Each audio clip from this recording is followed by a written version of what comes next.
गिरफ्तारी करके लाया गया है। ये राजनीतिक नहीं है, ये कॉन्स्टिट्यूशन की लड़ाई है, कॉन्स्टिट्यूशन को बचाने की लड़ाई है, वन मैन वन वोट की लड़ाई है।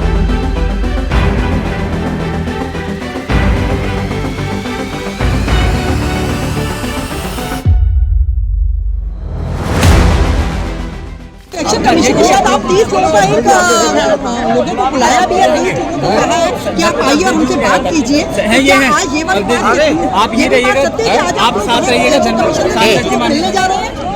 कमीशन का मुझे पता नहीं है, लेकिन जो भी राष्ट्रीय निर्णय होगा उसी को फॉलो। लीडर ऑपोजिशन पे जो कमीशन एफिडेविट मांग रहा है, 18,000 समाजवादियों ने एफिडेविट दी, उसकी आज तक कोई कार्रवाई नहीं हुई।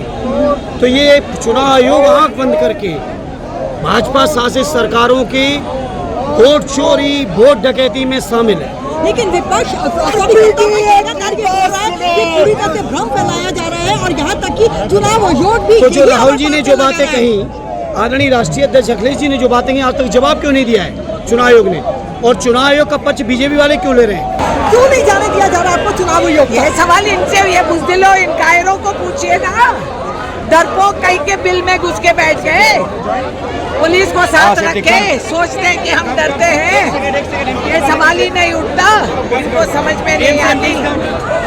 हम पहले भी कह चुके हैं, आज भी कहते हैं, मरते दम तक आम जनता का आवाज बुलंद रहेगी, क्योंकि हम आके सुनाएंगे। पार्लियामेंट पे भी, सड़क में भी, गली गली में भी, हर एक के दिल तक पहुँचेगा। लेकिन चुनाव आयोग का ये कहना है कि इतना वोट चोरी का जो राहुल जी ने आरोप लगाया, उसके बावजूद अभी तक उन्होंने ना तो कोई शपथ पत्र दिया और ना ही कोई डॉक्यूमेंट अभी तक। क्यों दे? ये कौन सा नया कानून बनाए हैं? ये तो बकवास है। तुम जवाब दो, हम कुछ सवाल उठाए, जवाब दो। उसमें हम एफिडेविट क्यों तुम दो? एफिडेविट दो ना, आप लोग दीजिए कि जो हम कर रहे हैं सच है। आप लोग दीजिए, आप आरोपी है। उनका ये भी कहना है कि जो दो लेडीज के जो इन्होंने दिखाए, वो दोनों की दोनों लेडीज के वो फ्रॉड था, वो गलत था। जो आप लोगों ने राहुल जी ने दिखाया कि एक ही जगह में ये माहिर है फ्रॉड करने में।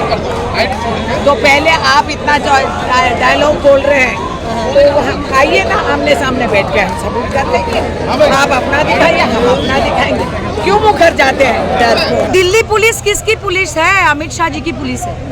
इसको दिखाइएगा।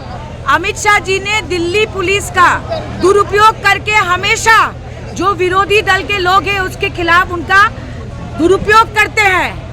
मोदी हमसे डरता है, पुलिस को आगे करता है, ये तो हम 10 साल से बोल रहे हैं। इस प्रोटेस्ट के माध्यम से कहना चाहते हैं कि अगर वोट की चोरी हुई तो 24 का चुनाव क्यों हुआ?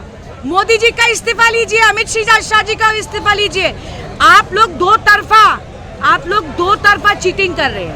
एक तरफ से आप फॉल्स वोटर्स डाल रहे हैं, जिसका फोटो नहीं दिखता, जिसका पता नहीं है, और दूसरी तरफ से SIR करके जो जेन्युइन असली वोटर है उनका नाम काट रहे हैं। क्यों? क्योंकि मोदी जी इलेक्शन चाहते ही नहीं है। अगला चुनाव बंगाल का है, बिहार के बाद बंगाल की बारी है। तो क्या लगता है कि अगर ये SIR का मुद्दा अगर सरकार इसको नहीं उठा पाती तो क्या करेंगे आप लोग? अगला स्टेप क्या रहेगा आप लोगों? मैं जनता को बोलना चाहती हूँ, SIR के फॉर्म में जो लिखा है वो सिटीजनशिप मांग रही है। ये जनता को आज समझ नहीं आ रही है, जब शुरू होगा समझ में आएगा। ये लोग देश में आंदोलन हुआ तो NRC रोक दिया, असम में किया। अब एपिक फॉर्म में जो फॉर्म इलेक्शन कमीशन दे रही है उसमें 1 जुलाई 1987 ये कहाँ से आता है? ये तो सिटीजनशिप एक्ट से आता है। ये लोग NRC करना चाह रहे हैं देश में, ताकि गरीब लोग, मजदूर लोगों का नाम ना आए वोटर लिस्ट में। तो आपको लगता है कि बिहार के बाद बंगाल में भी चुनाव होगा, वहाँ पर भी तैनाती कर दी गई है? हमारी नेता ममता बनर्जी जी ने कहा है ये पूरी तरीके से बैकडोर से NRC लाने की कोशिश है और इसीलिए हम इसका विरोध करें। इसका टारगेट बंगाल है, लेकिन हम बंगाल में ये इनकी जो चाल है सफल नहीं होगी।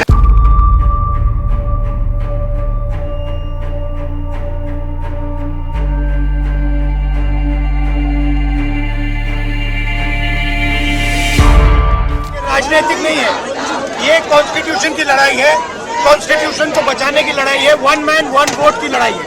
इसीलिए हमें साफ प्योर वोटर लिस्ट चाहिए। ये जो अभी प्रोटेस्ट मार्च कर रहे हैं, इसका कोई अर्थ ही नहीं है, यह बिल्कुल अर्थहीन मैं कहूँगी। विरोध कब किया जाता है? जब बात न मानी जाए। चुनाव आयोग जो एक संवैधानिक संस्था है वो राजी है बातचीत करने के लिए और इन्हें समय भी दिया गया है, आज 12 बजे बुलाया गया है। ऐसी स्थिति में विरोध प्रदर्शन करना, मार्च करके इलेक्शन कमीशन को जाना, मुझे लगता है इसका एक ही मूल लक्ष्य है, सार्थकता दिखाना चाहते हैं। हम भी सार्थक हैं, हम भी कुछ कर रहे हैं, हम भी सरकार का विरोध कर रहे हैं। ऐसी सरकार जो ठीक नीति और ठीक नीयत के साथ लोगों के कल्याण के लिए काम करती आ रही है, परिश्रम करती आ रही है, उस सरकार का हम विरोध करना चाहते हैं। तो विरोध का अर्थ क्या है? क्यों विरोध? जब बातचीत आज 12 बजे होने वाली है तो विरोध का तो कोई अर्थ ही नहीं है। तो मुझे लगता है ये सारी जो प्रक्रिया है ये बिल्कुल आधारहीन और भित्तिहीन है। चुनाव आयोग पर पहली बार उंगली नहीं उठ रही है, कई बार उंगली उठी है और विशेषकर उत्तर प्रदेश के चुनाव को लेकर के कई बार समाजवादी पार्टी ने अपनी बात रखी है।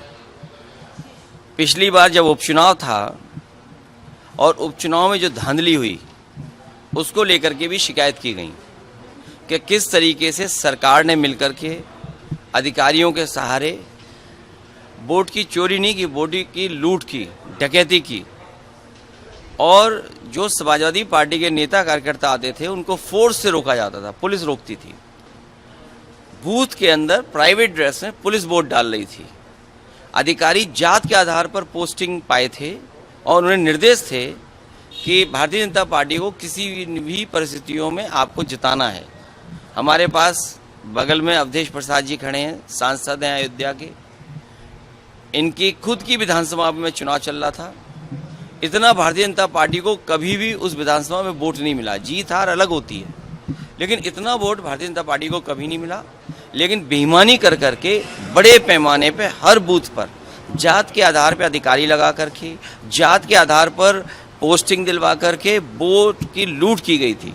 और उससे पहले 2022 के चुनाव में जब समाजवादी पार्टी ने, और मैंने खुद आरोप लगाया था कि जानबूझ करके समाजवादी पार्टी को वोट काटे गए, डिलीट किए गए, तो चुनाव आयोग ने नोटिस दिया। नोटिस के जवाब में मैंने 18,000 ऐसे वोट जो डिलीट कर दिए गए थे, 2019 में उन्होंने वोट डाला था, 2022 में डिलीटेड हो गए थे, और जबकि वो वहाँ मौजूद थे।